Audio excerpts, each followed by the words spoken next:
And you may remember KAMC alum Stephanie Berzenski, who worked with us several years ago, and she worked with us for several years. Her dad, Lenny, was working in the Twin Towers when the attack happened. She joins us now live from North Carolina with her perspective on that. Stephanie, thank you so much for joining us today. We appreciate it. Lauren, thank you for having me. It feels great to be back in Texas. Yeah, we're happy to have you. Okay, talk about, you were just a kid when this happened. So kind of take us back to this year, to this day that it was happening 20 years ago. Where was your dad when this happened? Sure. So my father worked for the Port Authority of New York and New Jersey. He was on the 64th floor of the North Tower. He had worked for them for years. My father actually helped build the World Trade Center. He started as a teenager, 18 years old, in the pit when it was just a hole in the ground, and then worked his way up through the company. And it was just unbelievable that he was there for the 93 bombing, and he was there on 9/11, and I can't believe it's been 20 years. I feel like we've been saying that all week long. We just can't believe it's been 20 years. But for you guys, I'm sure 20 years probably feels like even longer or just a millisecond. Your dad was there, you said, on what floor when the planes actually hit the building? He was on the 64th floor in the North Tower. Okay, so take us back to that day too. I'm sure he lost several colleagues on that day as well. Sure. I'm sure it's been very, very hard for you, him, and your whole family. Yes, every year is hard. For some reason, they say time heals all wounds, but I would say this 20th anniversary is harder than anniversaries past. I was just 15 years old at the time. I was a sophomore in high school in my AP US history class, ironically enough.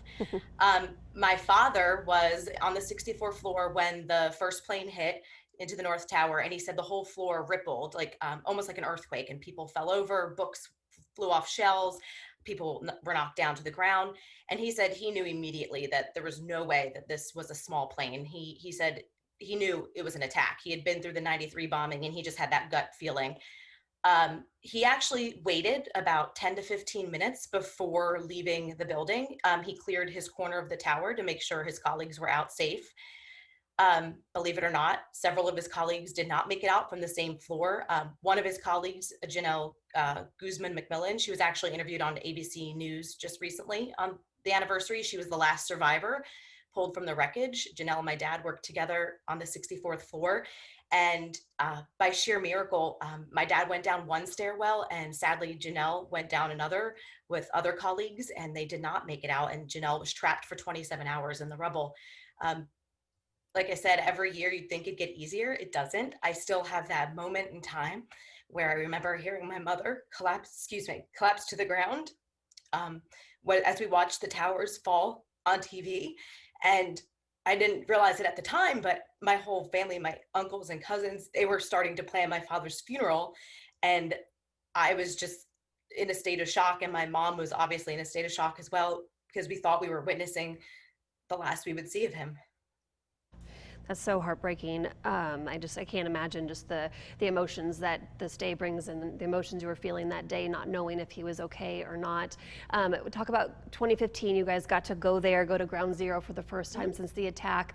Talk about the emotions. I'm sure there were so many emotions. You got to walk side by side with your dad through this. I'm sure it's kind of healing in some sense. And also he got to see a name of a colleague that he lost in the attacks as well in the memorial.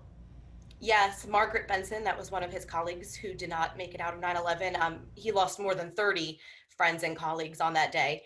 So we honor all of them every year, think about them all the time.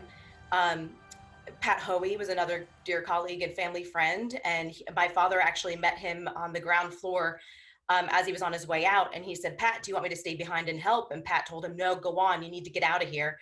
And if it wasn't for Pat telling my father to leave, he might not be here, because it was only 5 minutes after that the tower collapsed right behind my dad. In 2015, when we were able to go to the memorial, we went to the museum and we toured it, and hearing it from a firsthand account is something incredible. Knowing that that person is my father makes it even more meaningful.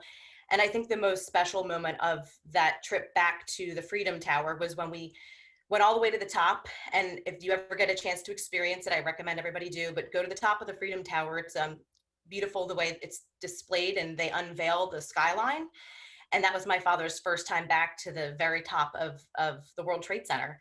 And it was a very emotional experience. We had a wonderful family dinner up there as well, and kind of took it all in and talked about everybody we knew and all the moments that we had, because the World Trade Center, for so many people, yes, it was a place to go to work, but for people like my father, it's where he met my mom. My mom used to work there as well. They were engaged there. My mom's baby shower was held there. So the World Trade Centers have stood throughout our family in moments in time. And even though they're not there on the skyline today, they're still standing in our hearts.